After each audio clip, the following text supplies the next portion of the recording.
All right. Okay, so I guess by now you are very much familiar with what spirometry is all about. Okay, so spirometry is a technique, yeah, to measure the airflow and some of the lung volumes. All right.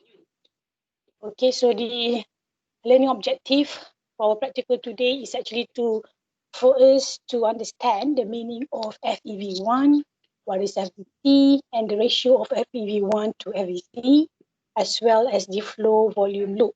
Okay, so I hope you'll be able, once we are done with the session, we are able to perform the spirometry test, or at least you have some idea how it's performed.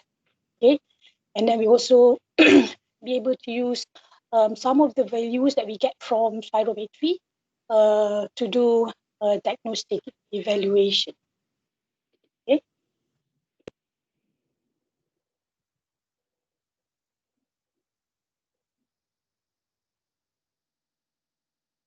right.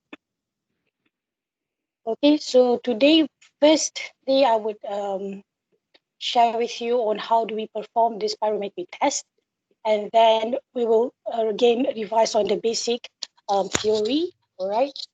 And then I will go through the how do you interpret spirometry, and we have about only two small quiz on spirometry interpretation just to test on our understanding.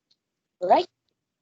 Okay, so I hope I finish this within 1 hour. Okay, so how is spirometry performed? Basically, during the test, patient will place their mouth around the mouthpiece, as you can see here.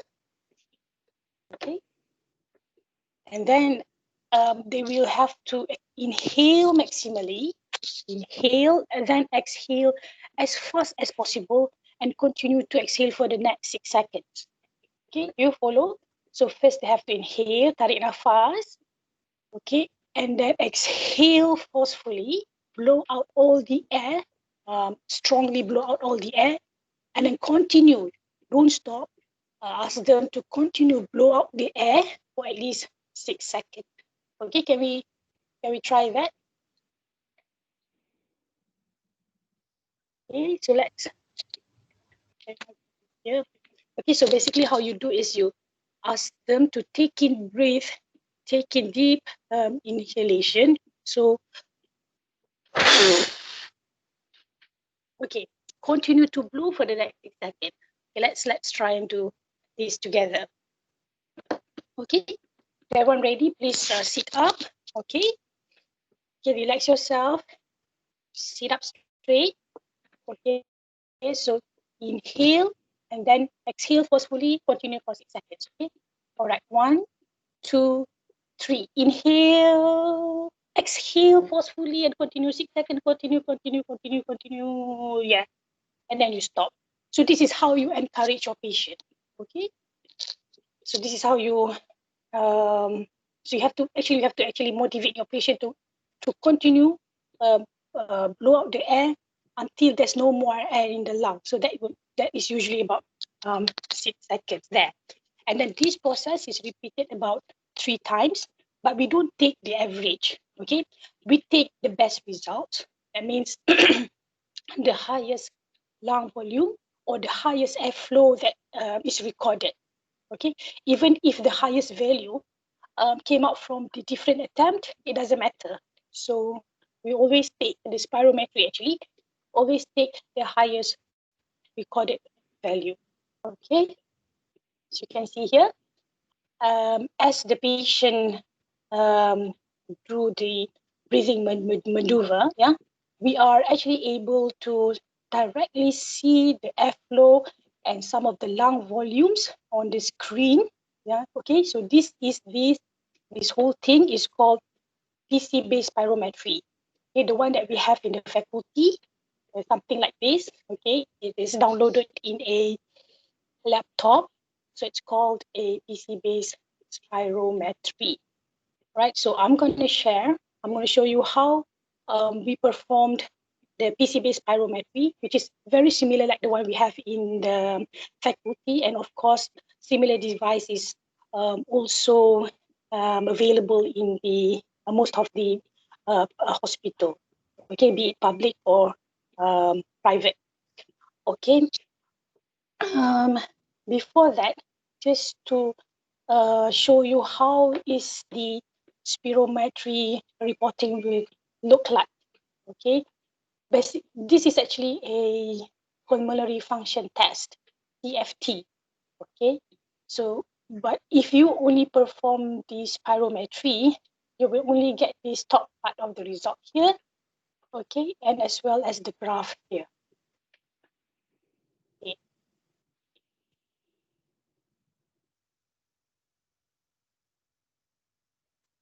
Okay, and it says here values. Okay, values are reported. Where's the values reported?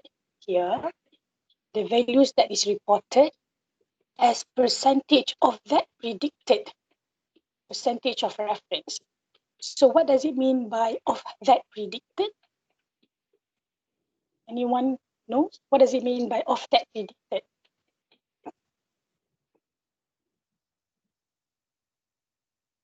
Anyone have any idea what does it mean? Expected volume or the expected flow that we want, that we should, Okay, good. that So we the think that we will actually expected, get. so the expected value, that means the software and spirometry results, they are based on a large database of of all this reading of FVC, FEV1, FEV1 to FVC ratio. So they're based on this large database within the same group or within the same cohort of people, okay, within the same age, gender, and height.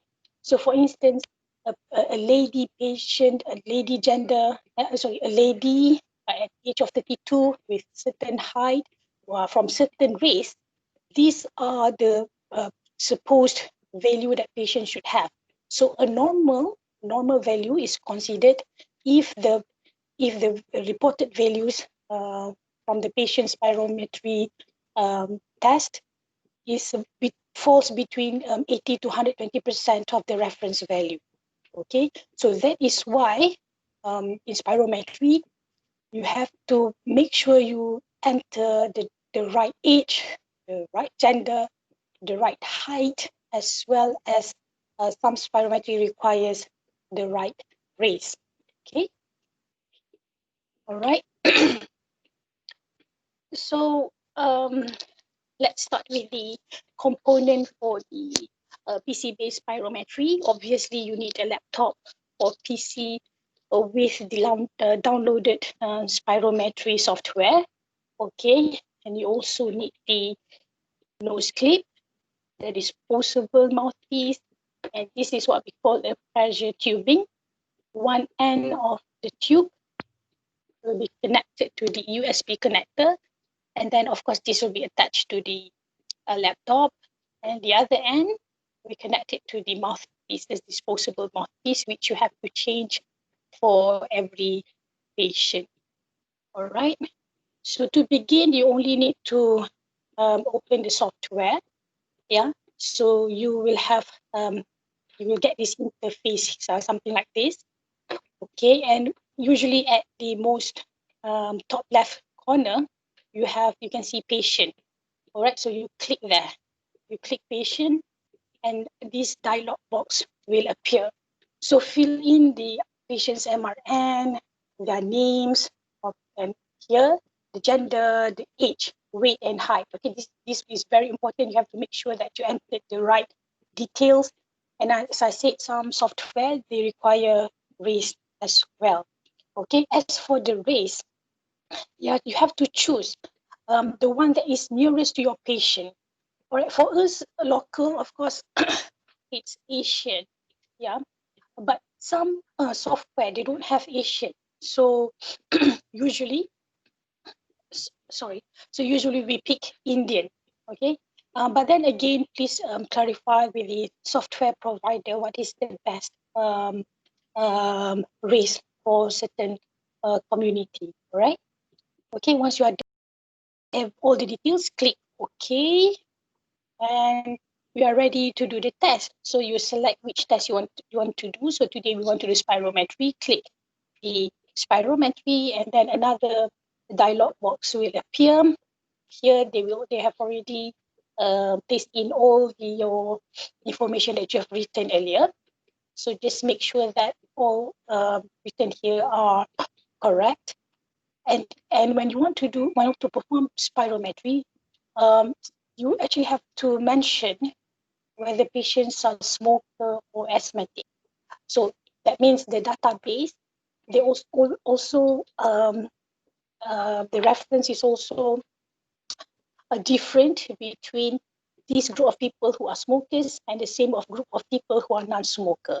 So in this software, they only required you to mention whether it's a smoker or non-smoker, whether asthmatic or non-asthmatic. But the one we had in our faculty, if you click patient is a smoker, they want to know, when does the patient start smoking, and then the pack of years as well.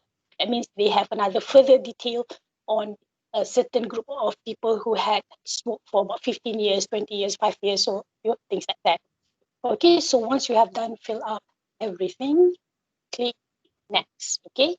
And the screen will change into something like this. All right, so if you notice here at the bottom, there is a box where it shows the predicted norm values based on the information that you gave earlier. So we see that this is a male named Robert. Yeah, Robert. So he is 190 centimeter, Caucasian male. So from there, the software will calculate and give us the base or the reference value of the FVC, FEV1, and the FEV1 to FVC ratio. All right. So at this point, once you have seen this, you can get your patient ready. You have to re-explain the patient what are the how you perform the procedure. Okay, so then you can ask the patient to place the mouthpiece in the mouth. Okay, breathe in until they have a full volume of air, and then blow out the air forcefully. Okay, as long as possible, so at least 6 seconds. All right, so once it's done, all right, you can press finish or click the stop button. Usually, once you press record, then it will record the graph. And then once it's done, you can just press, this record button will change into stop. So you press stop. All right. So, all right. So once the patient's effort of a breathing maneuver is done, you click stop, and then the airflow graph will appear. So this is patient's airflow graph. All right. And then, sorry, hold on.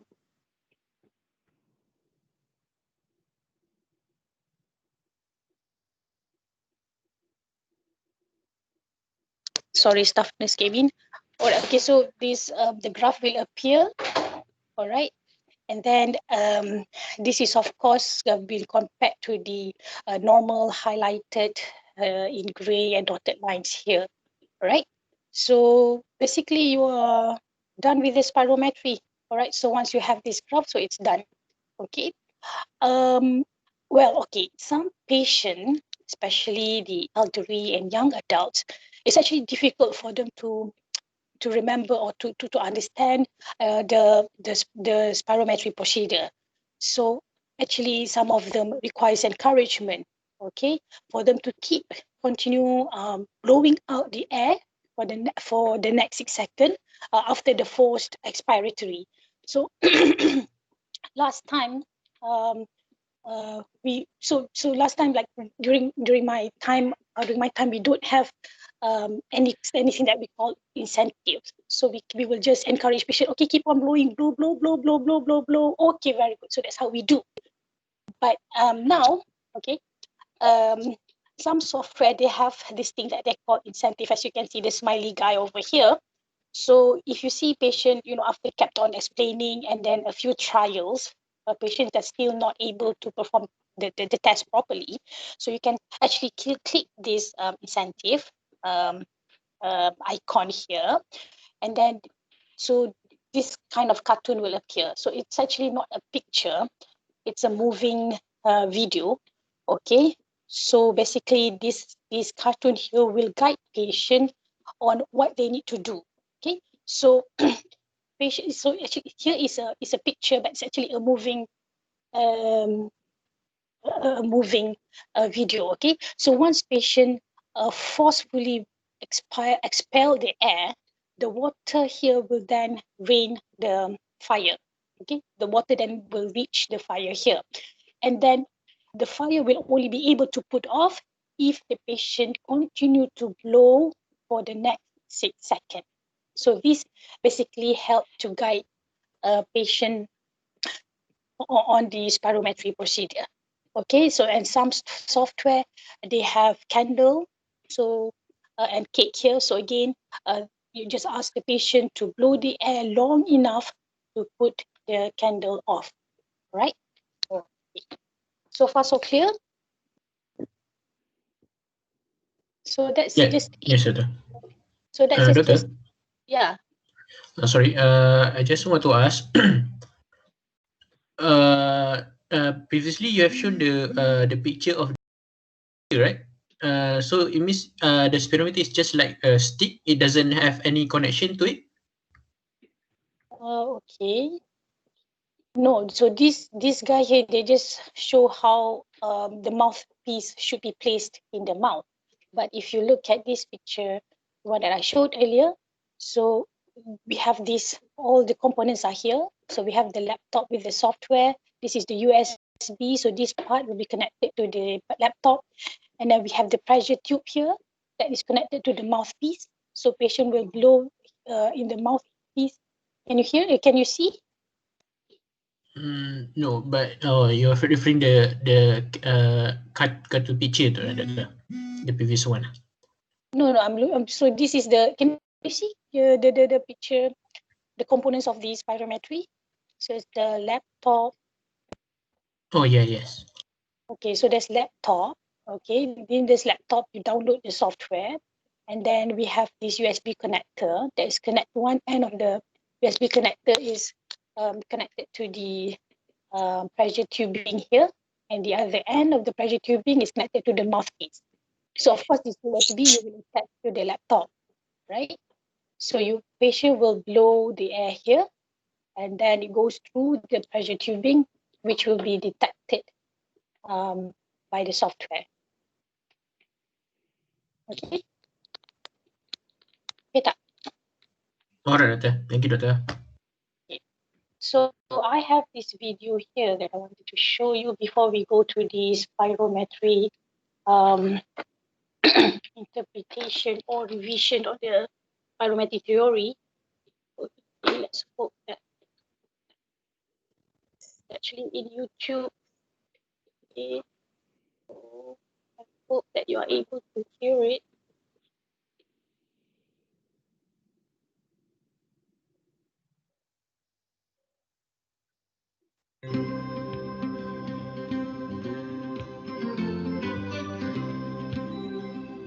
This video explains a few things that patients need to know when taking a spirometry test. A spirometry test measures how well your lungs are working. If you do the test correctly, your results will help your doctor diagnose problems you may be having. Taking a spirometry test doesn't hurt. You simply breathe in and breathe out, and your doctor will interpret the results.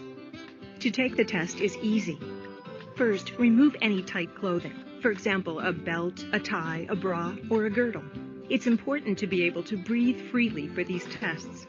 Also, remove gum, candy, loose stitchers, or any other objects from your mouth.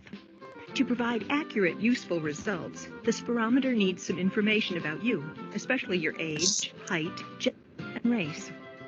To take the test, seal your mouth and nose so that no air can leak out. Keep your tongue away from the opening and keep your fingers away from the other end so that you don't block the air.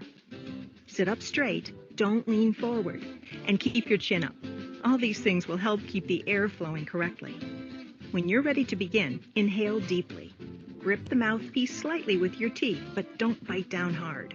Then blow into the mouthpiece as hard and fast as you can for as long as you can. Don't hesitate. Pretend that you're blowing out the candles on a birthday cake. Try to keep blowing for at least 6 seconds. Remember to sit up straight and keep your chin up to keep the air flowing correctly. Try not to cough, but if you do, just try again. You only need to inhale forcefully and exhale forcefully once for each effort. You'll make at least 3 efforts, probably more. That's all there is to it. If you follow the guidelines reviewed here, spirometry testing can bring you one step closer to healthier lungs.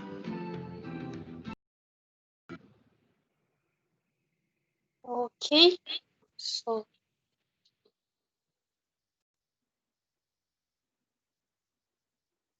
basically that's just it. Pretty easy, right? For the spirometry test. But you just have to make sure that, being a practitioner, being a medical later, being in a clinical years later, make sure that you explain the procedure to patient nicely and slowly, okay? Because usually for us it's very simple because we know what are we measuring, but for them they have absolutely no idea.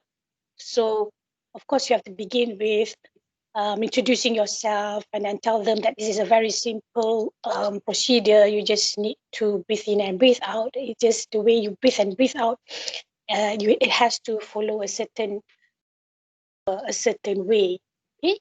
So once you have done with that, so you can turn on your spirometry software and then continue with the process. So I hope everyone clear on that, on the spirometry part.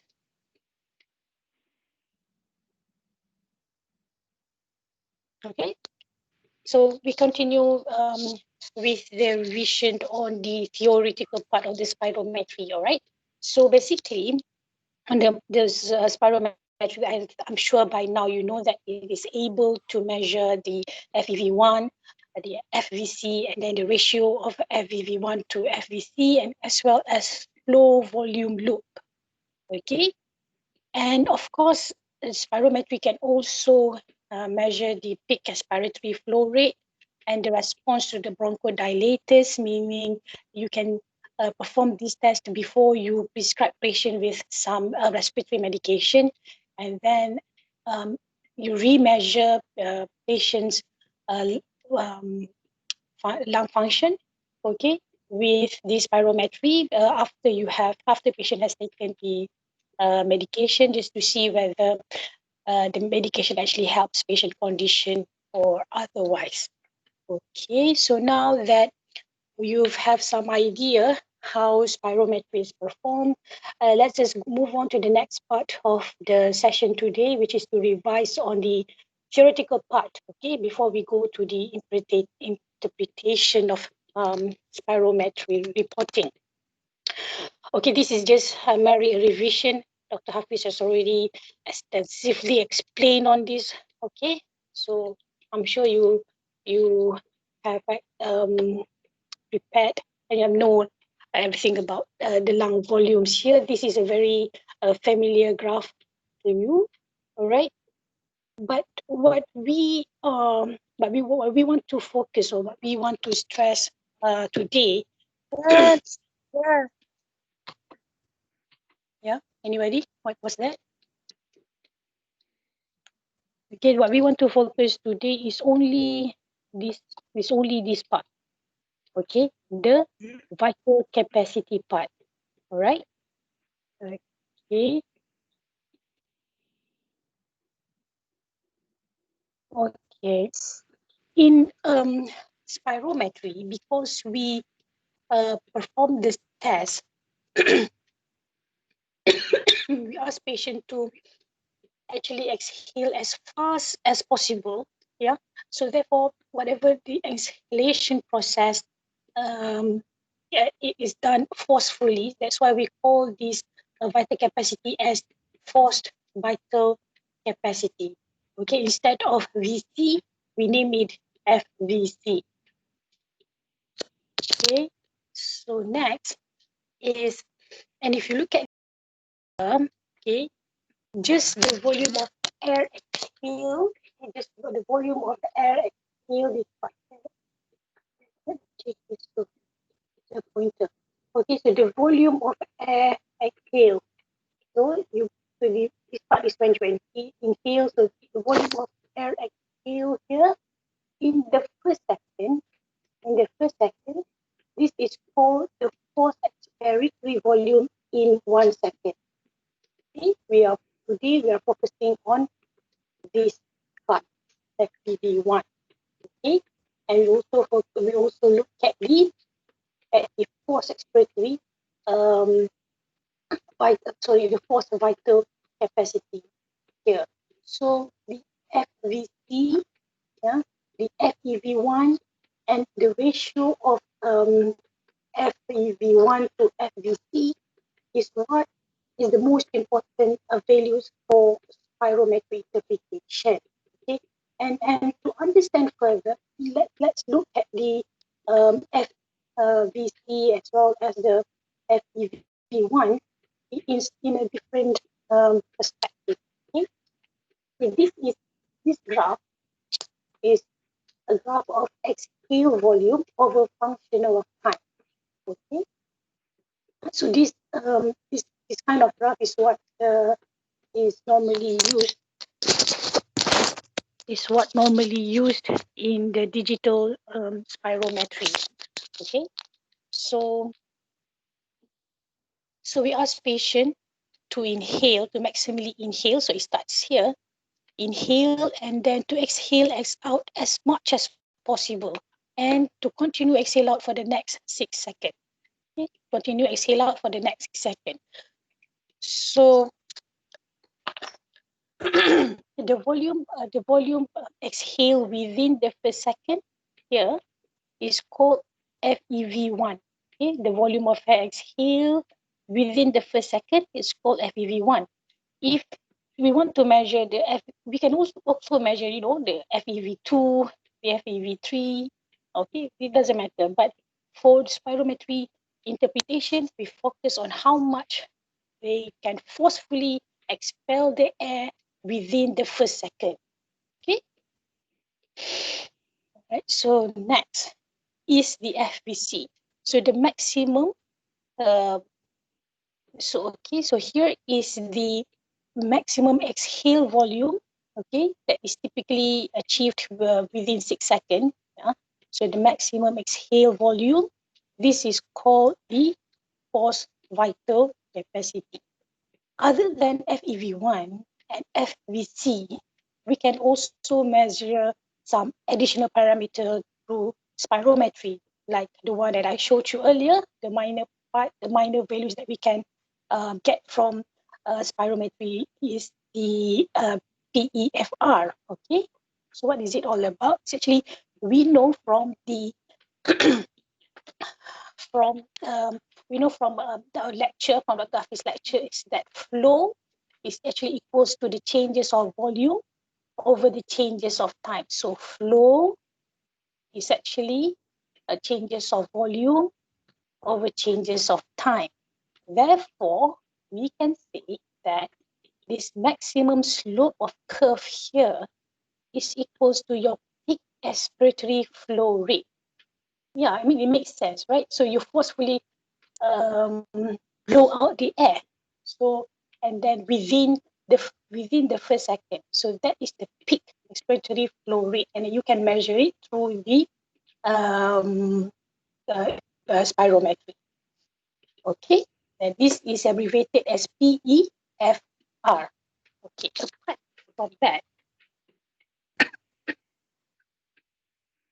apart from that, you can also have this, what we call the flow volume graph. Okay, the flow volume graph, where we can have this flow volume loop, what we called. Okay, what is it all about? So from here, you know that flow equals to changes of volume to changes of time.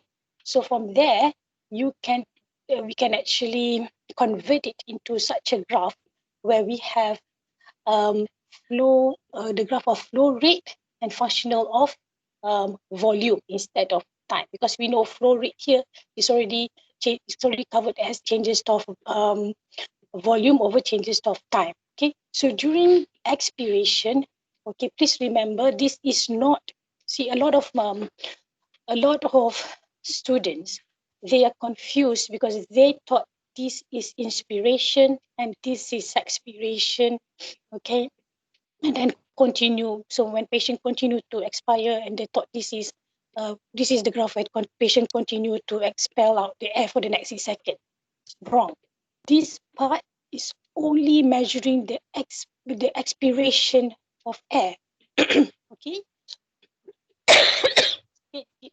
So this is when you forcefully expel the air out, and then this measures, this curve is referring to the is referring to when the patient kept blowing the air out until there's no more air. She is able to removed from the lung. Okay. Right. Okay. So here again, you have once within 1 second, we have this peak expiratory flow. So we call this PEFR. What else can we see here? So basically, when you ask in the breathing maneuver in spirometry, we ask patient to inhale. So this graph will appear first, actually. Patient will inhale. Okay, so this graph will appear. And then we ask them to forcefully expel the air. This graph will appear. All right, and then continue to blow for the next 6 seconds. So this part of the curve will appear. Continue for the next second. Okay. All right, so Doctor, yeah. I have a question. When they do the inspiration, is the mouthpiece already in the mouth or no? Some software, it depends on what you want to measure. Some doctors, they only want to focus on the on this curve. Okay, so they don't bother to see how patient able to inspire the air. Okay, so they look at the FEV1 and the FVC, and that's it. But by right, the best is for you to actually start this spirometry recording with measuring the patient's inspiration as well. Then you can get this, what we call a complete clown shape curve for the flow volume loop. Okay, then only you get this flow volume loop, or else you only have the FEV1 and the FVC volume. Okay, so usually we ask patient to put the mouthpiece and then inhale as much as air as possible. Then you can get this graph. Expel strongly the air and then continue to blow out. Then you get this curve. Then you have this loop. All right, Anissa? Honey, right? Honey, right? Yeah. Thank you, doctor. Okay. But actually, okay, from here, I would like to also stress that the volume that patient inspire, okay, the maximum volume, we ask patient to maximally inspire the air. So patient inhale maximally, there's a lot of air in the lung. So at this point, the air is in the lung, the maximum volume of air in the lung, and just before they expel, this is called total lung capacity. Do you agree? Yes, doctor. Yes. All right.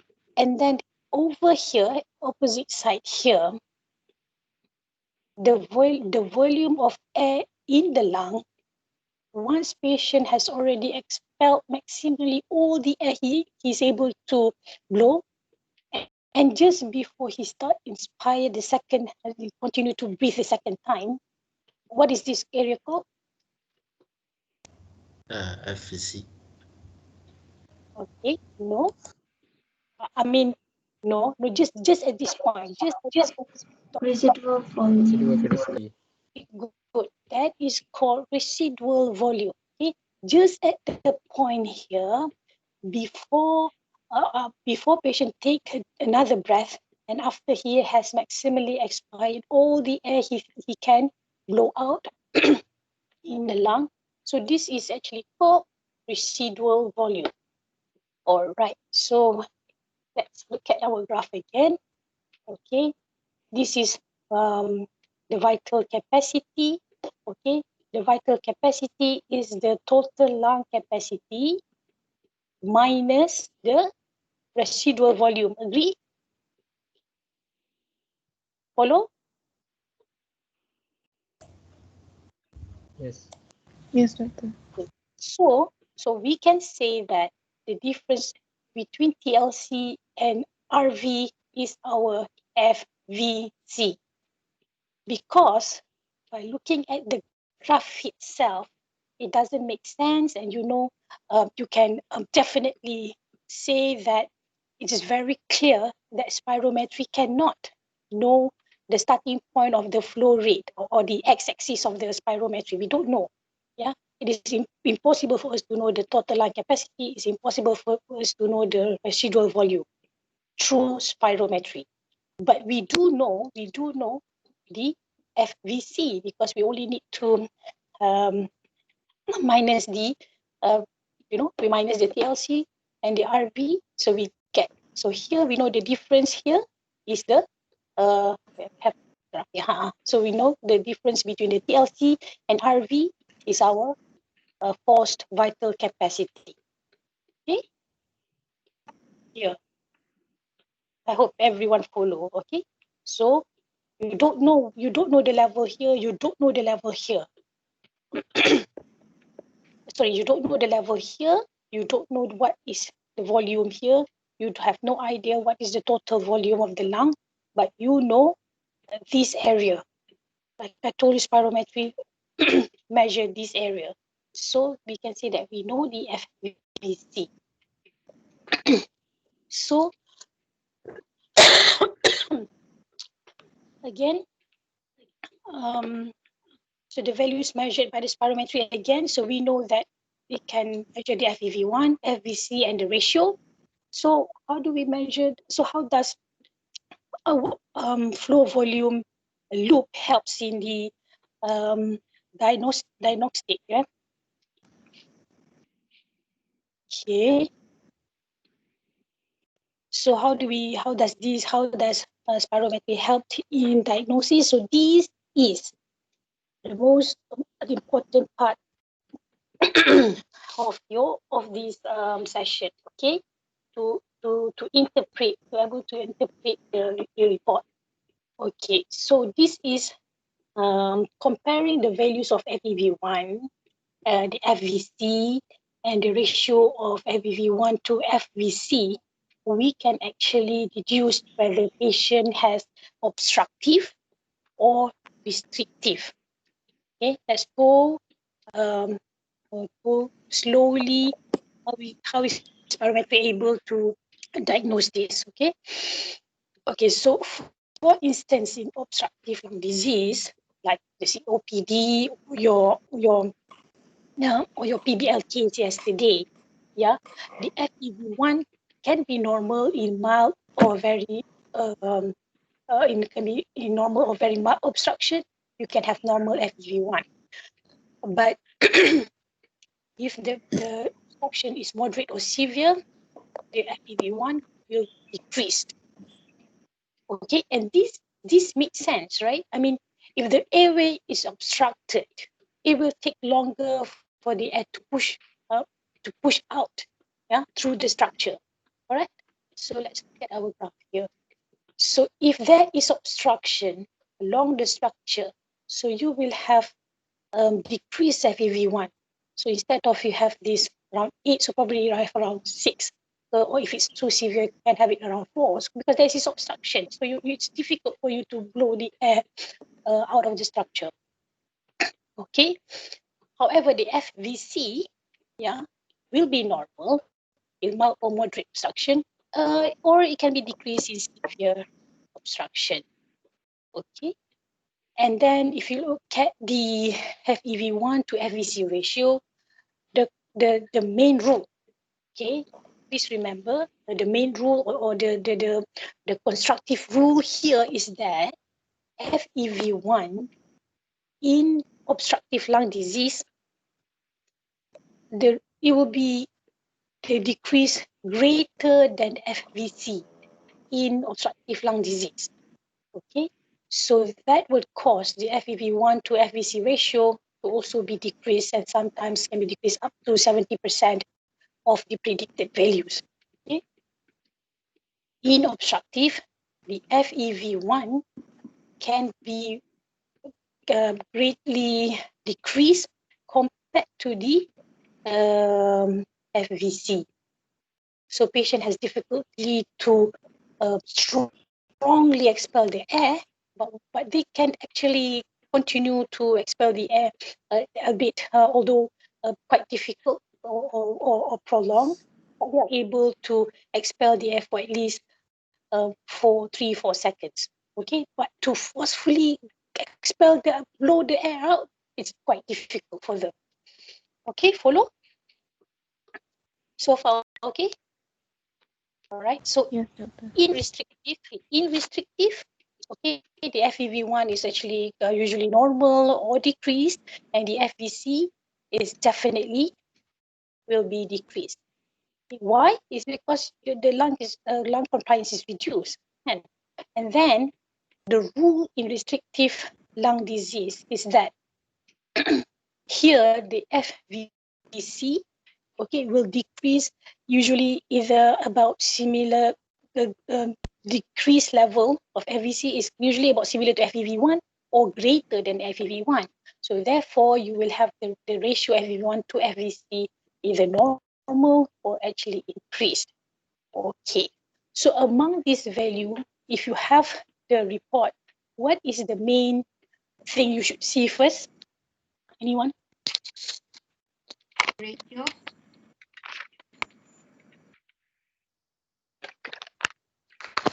Yeah, very good. The first thing, once you have the report in your hand, is to look at the ratio of FEV1 to FVC.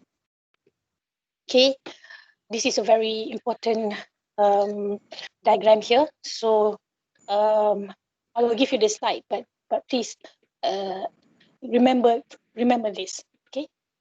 All right. So once you get your report, this is only for spirometry. I have another diagram that explain on the PFT. That means the LCO, and then as well as the lung volume. I will give you that as well later. Okay. So because today we only want to focus on the spirometry part. You get the report. Look at the ratio first. Identify whether it's low or it's normal. If it's low, what does that indicate? Obstruction. If it's low, then you know it's obstruction. If it's normal or increased, it is restrictive. Okay? So you know it is obstructed, and then you further confirm it with FVC. What do we say? If FVC is decreased, it is severe obstruction. Okay? If the FVC is normal, so it can be either mild or moderate obstruction. So again, let's go and see if the FVC is low, it can be obstruction, but it can be also restrictive, like you can see here. Or not restrictive, but it's actually a mix of obstructive and restrictive lung disease. Please know what are the disease under mixed lung condition, or what are the diseases falls under obstructive lung disease, what are the diseases that falls under mixed obstructive and restrictive lung disease, what are the diseases falls into restrictive lung disease. By now you have to be able to to know, okay, the disease and the lung condition. If the FVC is normal, so we know there is obstruction going on and not any mix of obstruction and restrictive. Okay, look again, look at the FEV1 over FVC. If it's normal or high, so then we have to look at the FVC. First, we look at the ratio, is normal or increased. And then we look at the FVC because we say that if it's decreased, then it is confirmed that the patient has restrictive lung disease. Okay, so if the FVC is low, okay, so it's low, that means it's decreased, so there is possibility of restriction here. Or if it's normal or high, so then we can say that patient have a normal lung function. Okay, so far so good. Okay. Okay, good. Yes, Can we continue? Are we okay? Okay, so we are clear on the FEV1 and FVC as well as the ratio between the two on diagnosing a patient. But we can also only solely based on the loop, the flow volume loop, we can also diagnose patient by just looking at the loop, not not by not knowing the FEV1 or the FVC or even the FVC 1 to FVC ratio. Okay, so by looking at the loop, we are able to know patient lung condition. Okay, let's compare. Okay, so let's compare here in mild obstruction. Of course, when there's mild obstruction, expiratory force rate is markedly reduced. Okay, as you can see here. Okay, but what is more prominent, yeah, is the expiratory curve here. Again, this top part only measure the expiration, nothing to do with inspiration. Inspiration is presented by the curve down here. Please get your fact correct. I have student who says that this part is inspiration and this part is expiration. Okay, please don't get yourself confused. Okay, be clear, this is the peak where you ask patient to blow, okay, and then they continue to to um, to blow for the next 6 seconds. So what is more prominent in mild obstruction is that they have something like what we call so that there is deformity in the expiratory curve. Okay, that is what we call coving here. So we can have when there is coving, definitely patient has obstruction, and then you look at the PEFR. If the PEFR is still slightly reduced compared to the normal, the dotted line here, so this is mild obstruction. But if you see the loop with deeper coving and greatly decreased on the PEFR compared to the normal, so we know the obstruction is severe. Okay, despite we don't know, we don't have values here. So just by looking at the clown shape loop here, the clown shape head here, you are able to know patient's lung condition. Okay. Okay. What about restrictive? In restrictive, as you can see, there is no coughing. The PFR is either normal or might be reduced, but you can see that the loop is shrunken. Okay, we can see that it is shrunken in all directions. The PEFR is reduced, even the FVC is reduced compared to normal, and even the patient are unable to inspire at a normal level. So it's shrunken, very much shrunken. Similar to the shape is similar to the normal loop, but smaller, or should we call it shrunken, or in all over direction. Doctor, Yeah. for the peak expiratory flow rate, is it like the reading on the y-axis or is it the gradient in 1 second of the steep part of the curve? The y-axis, my dear. Pardon, If Doctor? it's y-axis. If it's by if it's by 1 second, then what we call that FEV1. All right, doctor. Okay, thank you. Okay, so other than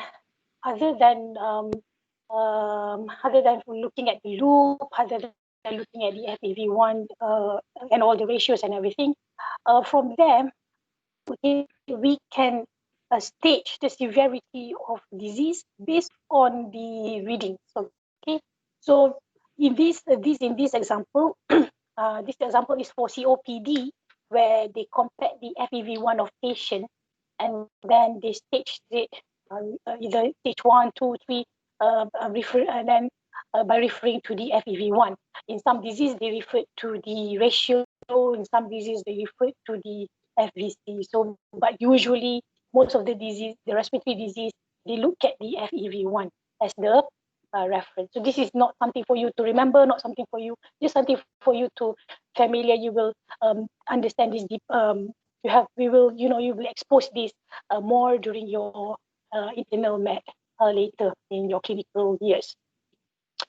Okay, so like I said just now, you can also use spirometry to to assess the response of bronchodilator. So you do this spirometry test before you give the patient medication, and then you do it again after you have given patient medication. You can actually write in the comments in the software that what are the medication that you give. You see, as it mentioned here, the doctor gave 4 puffs of albuterol. So you can then compare whether is the lung function better after the initiation of medication. Okay, so we have finished our part on the theoretical and as well as interpretation. Okay, any question before we do some quiz?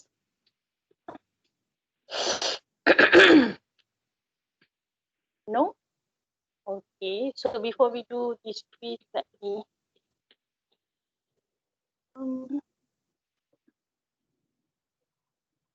it up.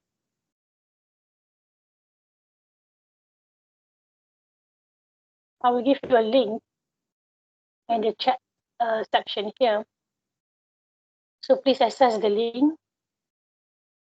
Okay, and let's try to answer the question together. Okay, please access the link.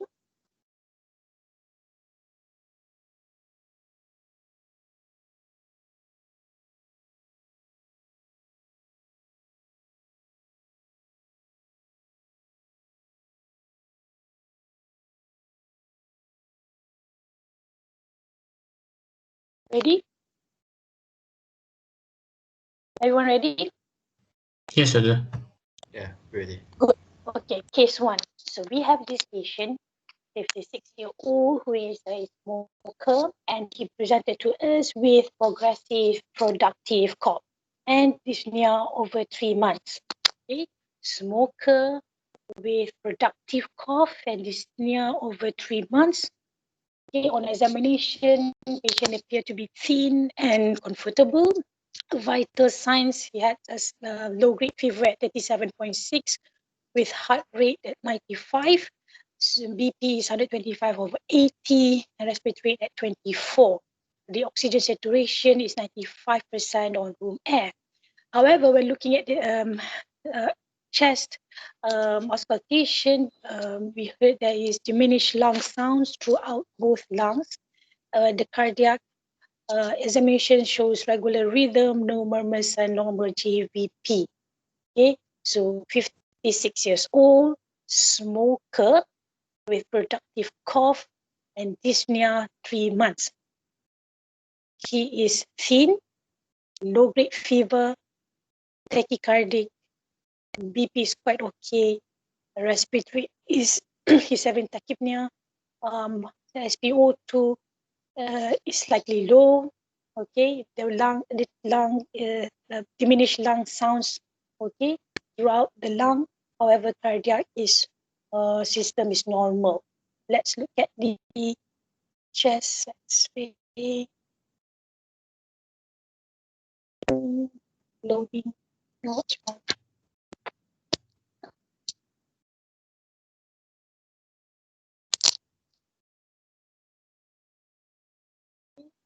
Some time. What's wrong?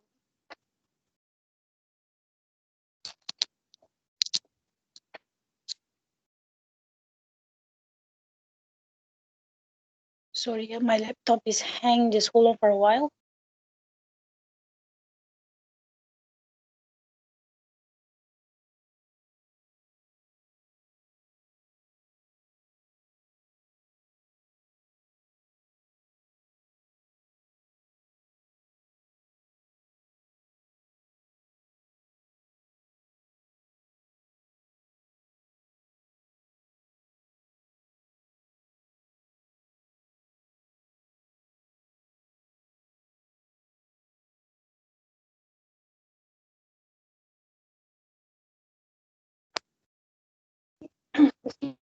Need some time. I think I need to restart it for some reason. Okay, let's have a 2 minutes break. Sekejap, sorry.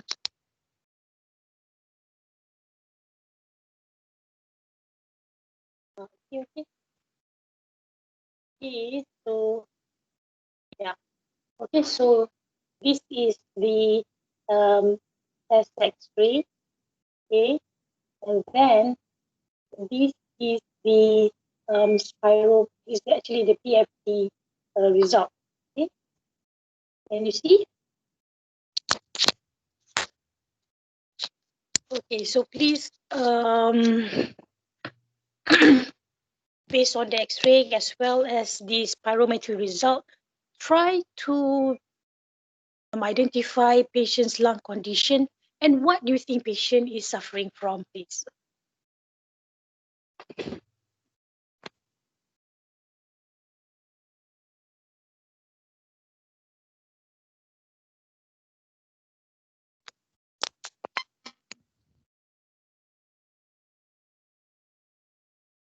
Okay, ready? Ready for the answer? Ready to discuss? We submit first, right? Hmm? Submit Yeah. first. Yeah, submit first, please.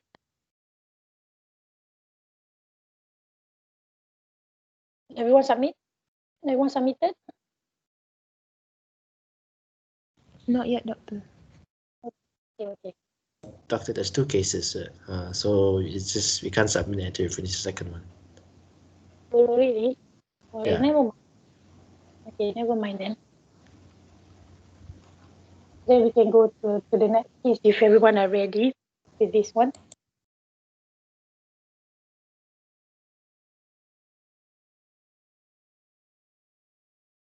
Ready?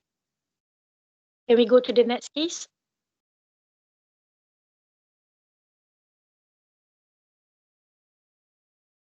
Some response, please. Yes, doctor. Yeah. Okay. Yes. Okay, so this is our second case. So we have this 32-year-old animal trainer presented with progressive dry cough and dyspnea over the past month. On examination, patient appears in mild respiratory discomfort. Vitals is temperature is 37.2. She is tachycardic at 104. BP is slightly high at 135/80. Respiratory rate, she is tachypneic with respiratory rate of 28. Oxygen saturation is only 88% on room air. Chest examination, we find that patient has fine freckles throughout both lungs. Otherwise, patient has normal cardiac system. Okay, so 32 years old, animal trainer with progressive dry cough and dyspnea, 1 month. Okay, she is tachycardic. BP would I say normal lah. Okay, BP is normal. She's tachycardic with tachypneic and low SpO2 with crackles all over the lung. Okay, let's look at the patient X-ray. as well as patient spirometry results. Okay, from here, please please indicate patient lung condition as well as what is the possibility of disease that she suffered from.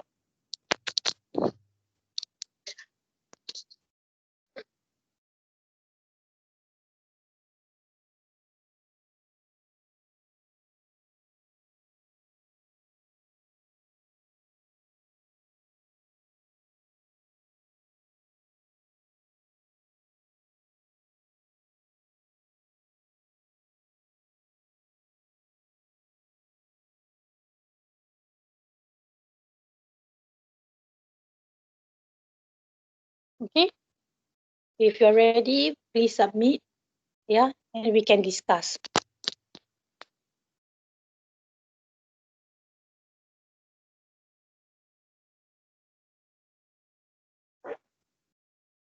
Okay.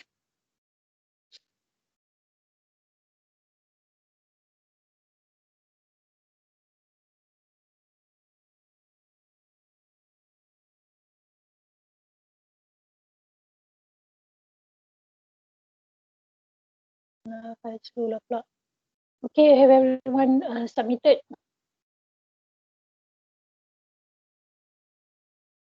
Only 61 responded.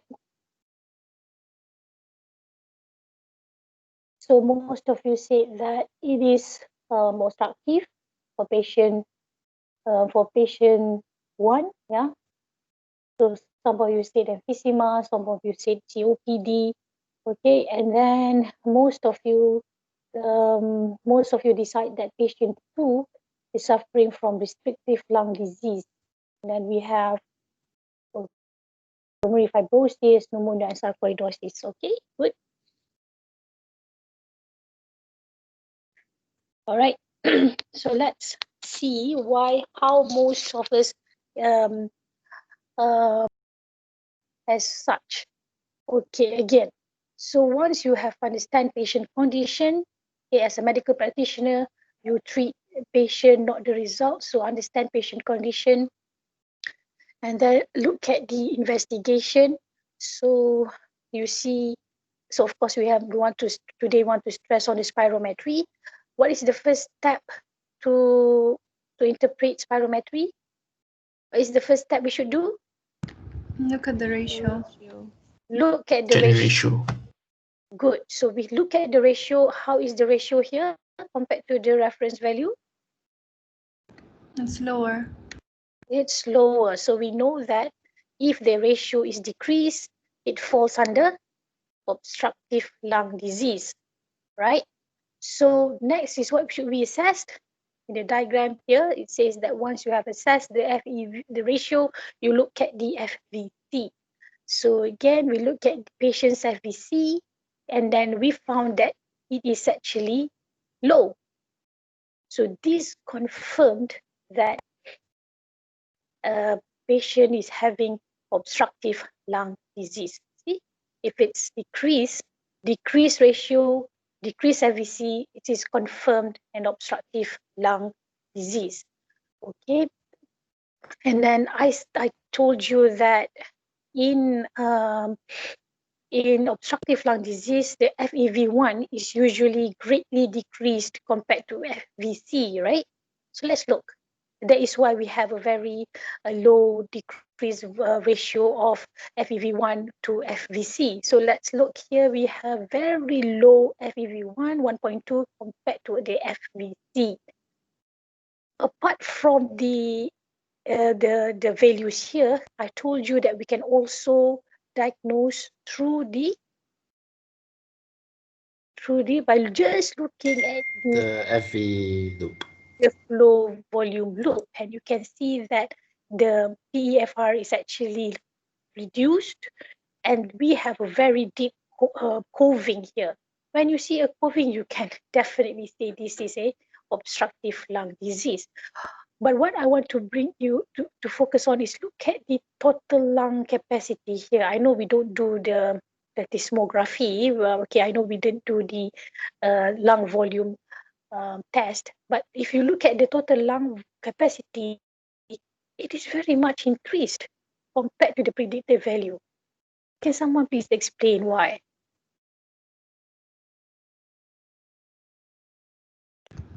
Because in obstructive lung disease, it's easy for you to inhale the air, but it's difficult for you to expel it. So because of that, most of the air remains trapped in the lung, so increasing your TLC. Very good. So that explains why we have a very high TLC here. And this is also, so we know patient has obstructive lung disease. So probably, so by looking at the chest X-ray here, it will further help you to diagnose patient. So yes, patient COPD. I know you are not very familiar um, on interpreting the X-ray, but if you notice the lung appears to be compared to the usual chest X-ray. So this indicates there's a lot of air, and then you can see a flattened diaphragm. Okay, so Hyperinflation, is it? hyperinflation, very good. There is hyperinflation. So maybe probably patient has like a barrel chest or things like that causes the increase in the lung volume. So yes, patient has obstructive lung disease, and he probably have COPD because of the productive cough, and he's a smoker at 56 years old and be having this for the past 3 months. Congratulations, you have diagnosed patient correctly. Let's look at this second case. Okay, so again, you look at the FEV1, FEV and FVC ratio. Okay, and the ratio is increased. So you know from here that if it's normal or increased, it's definitely restrictive. This is the rule of thumb. This is what you have to remember. Okay, so I mean, of course, it is what it can be explained through the graph, like I explained just now. You know, like if it's like I don't want to explain again. So again, I have explained to you why we have a decrease and increase in the ratio for restrictive lung disease. But you have to remember this. Okay, so it is increased, so you know it is restrictive, and then you reassess the FVC. And we say that if the FVC is low, then it is definitely restrictive lung disease. And then I told you just now that in restrictive lung disease, the FVC will decrease to about the same value of FEV1, or it will greatly decrease compared to FEV1. That is why you get a normal or increased ratio here.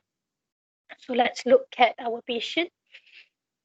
So she has actually her FVC is about similar to FEV1. So this further confirms that patient is having restrictive lung disease. Again, you don't have to look at these values, but just looking at the flow volume loop, you can see that the clown head shape here is shrunken all over the inspiration, the PFR, even the FVC is low. So you know this confirms that patient have restrictive, no coughing. In this patient, there is coughing. So it is obstructive. In this second patient, no coughing, absolutely restrictive. All right, so, and then you can further look at the total lung capacity, and it is obviously low. Why?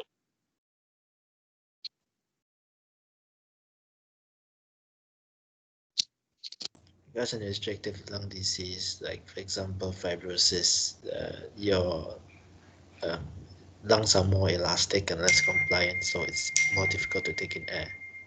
Yes, there is the lung compliance is much reduced, so you cannot keep the air. So that's why you have total lung reduce total lung capacity. Easy, right? So spirometry is very easy to perform, very easy, straightforward to interpret.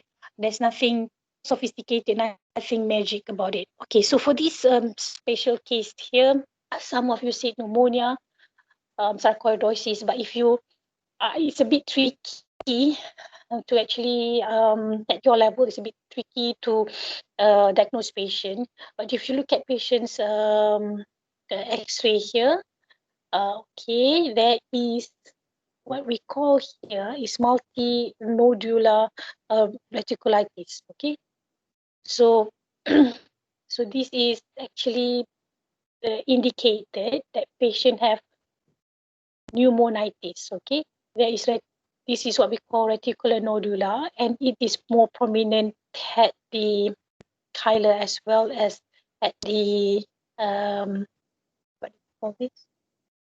I don't know. Right. So basically, if you have this kind of X-ray, so you know patient is having pneumonitis, then looking at patient work condition as an animal trainer, so I'm sure the patient is very much exposed to a lot of allergen. Yeah, so she probably have hypersensitive pneumonitis. Okay, you know that patient have pneumonitis. What is the difference between pneumonitis and pneumonia? Anyone know? Well, I'm not, it's not your level, but if you know, it's very nice. Do you know the difference between pneumonia and pneumonitis? Pneumonia is when there's consolidation in the lungs. Yeah, actually, Jonathan, not quite right. Pneumonia is pneumonitis, but pneumonitis is not pneumonia. So pneumonia is the inflammatory of the, you know, that the lung is having inflammation due to infectious disease. So, you know, due to the bacteria or viral fungus. But pneumonitis, the lung is inflamed, but not due to some infectious disease. So the lung is inflamed due to some, usually it's allergen, due to hypersensitivity towards something. But if you put pneumonia, I still give you mark. I mean, you are absolutely correct. So any restrictive disease, you diagnose patient of any restrictive disease, I still give you mark. Okay, but for the case 1, it has to be COPD. Okay, so with that, I think that's it. That's all for our spirometry. Okay, practical today.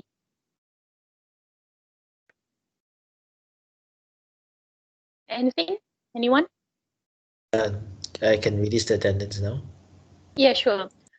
Okay, I have looked through your pre-class for your case study. I'm quite disappointed that some of you did not actually, you know, take your time and perform the. I mean, do the do the pre-class properly. Okay, you see, you have to be thankful that you are here in UOC, because we have something that we call case study, where you intensively discuss and extensively share the ideas on your understanding about the disease. Elsewhere in other universities, they don't have this such as case study, because it's not easy to prepare a case study. Okay, if you do your case study well, you will understand the disease better.